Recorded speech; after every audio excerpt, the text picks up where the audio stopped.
Calling toppers के इस नए और माइंड ब्लोइंग प्लेटफॉर्म पे आज मेरी पहली वीडियो है क्लास 10th के हिंदी के श्रम विभाजन और जाति प्रथा पर। कुछ ऐसे ऑब्जेक्टिव क्वेश्चंस जिनकी संख्या बहुत ज़्यादा नहीं है, लेकिन एग्जाम के पॉइंट ऑफ व्यू से ये क्वेश्चंस बहुत इंपॉर्टेंट है।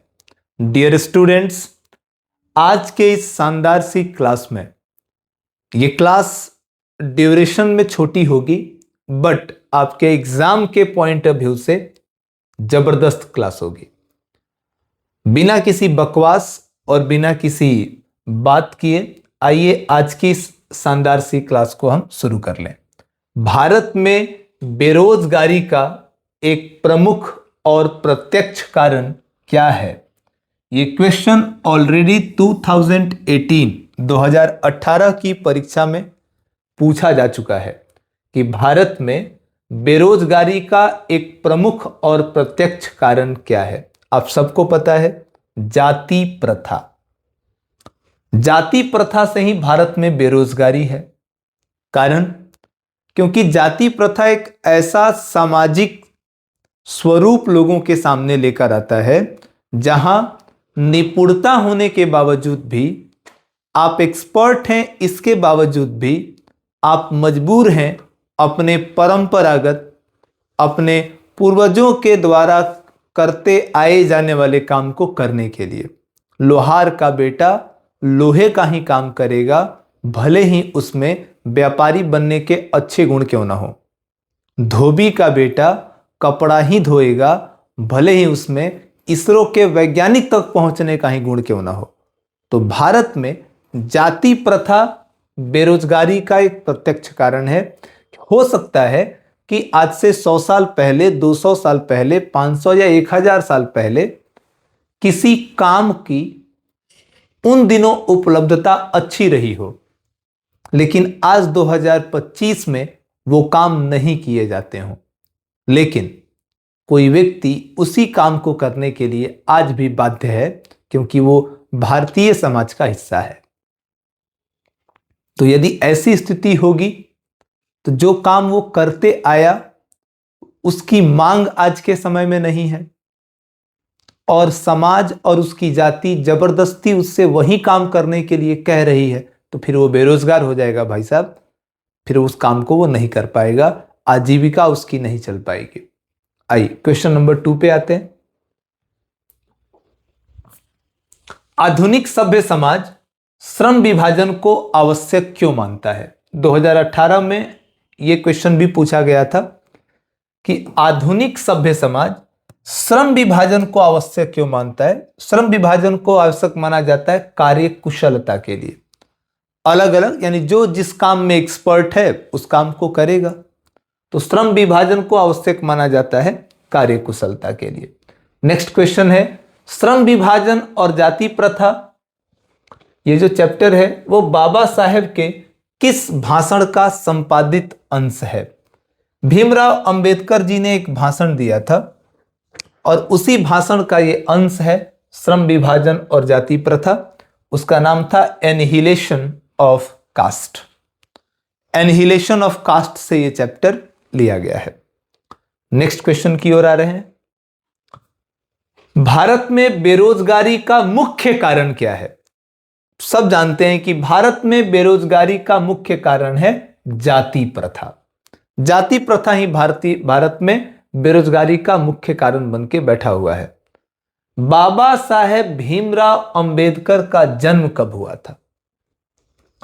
इनका जन्म कब हुआ था? बाबा साहब भीमराव अंबेडकर का जन्म, बाबा साहेब भीमराव अंबेडकर का जन्म हुआ था 14 अप्रैल 1891 ईस्वी में। जगह का नाम था मऊ। नेक्स्ट क्वेश्चन है, आदर्श समाज स्वतंत्रता, समानता और भारतीत्व पर, माफ कीजिएगा यहां एक एरर है टाइपिंग में, भा होगा यहां पे।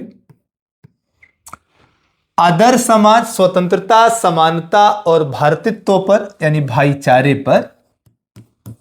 भाईचारे पर आधारित होगा ये कथन किसका था?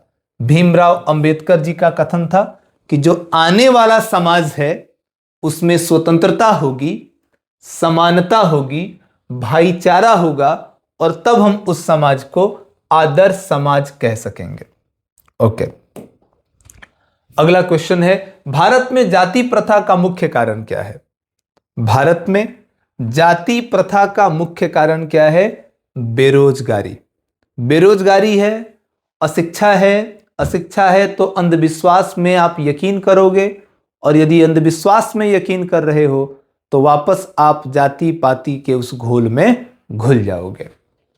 नेक्स्ट क्वेश्चन है, मानव मुक्ति के पुरोधा किसे कहा जाता है? भीमराव अंबेडकर जी को कहा जाता है मानव मुक्ति के पुरोधा।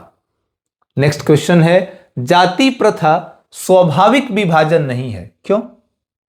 क्योंकि ये रुचि पर आधारित नहीं होती है।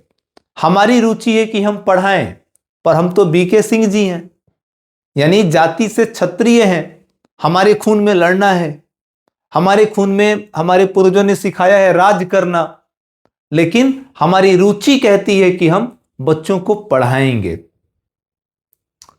अगर हम जाति प्रथा में रहते तो हम किसी राजा के यहाँ या तो सैनिक होते या खुद राजा होते। तो राजा तो खैर नहीं होते, हम सैनिक होते, कहीं भाला लेके खड़े, टोपी पहने,